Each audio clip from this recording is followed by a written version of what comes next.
It seems like every year there's more and more heat-related illnesses and just problems that come along with that. Understanding your environmental conditions is very important to preventing heat illness. When your humidity and your temperature get to a certain level, it puts a lot of stress on the human body, and we want to be able to predict what that's going to look like and prevent heat-related issues. What we're trying to do is provide the best information we can possibly get, and WeatherSTEM really gives us as much information as we want. A lot of our universities purchase WeatherSTEM as a safety tool.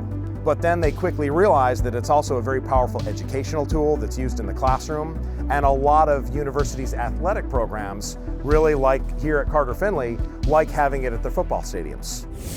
It's actually coming from your location. It's not coming from just a random spot somewhere in town. You're able to look up and it's no fewer than 20 feet from where you are, and it's an accurate reading and accurate information to where exactly your space. But the number one focus for us is on the heat. Very, very important to keep an eye on that. In the athletics industry, we have often used a metric called heat index, which just takes into consideration the temperature and the humidity.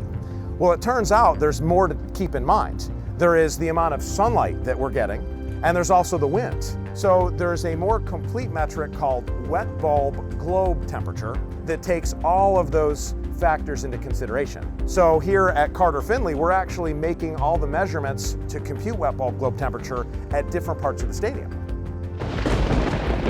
So WeatherSTEM broadcasts in real time how far away is the closest lightning activity. Our lightning policy is usually at about the 15-mile mark from where we are. We'll get a warning. But once it makes that 8-mile radius, as soon as it hits that mark, we are off the field. If we had a storm in the area, if it was getting close to being a threat, that's another pretty important part of our program, is the ability to detect lightning and to notify stakeholders when it is too close for comfort. We're trying to provide the best information we possibly can to the people on the ground that are going to help facilitate the environment that we want to create here, which is the safest environment possible. We are on the forefront of trying to make sure that the health and safety of our student athlete is the number one thing.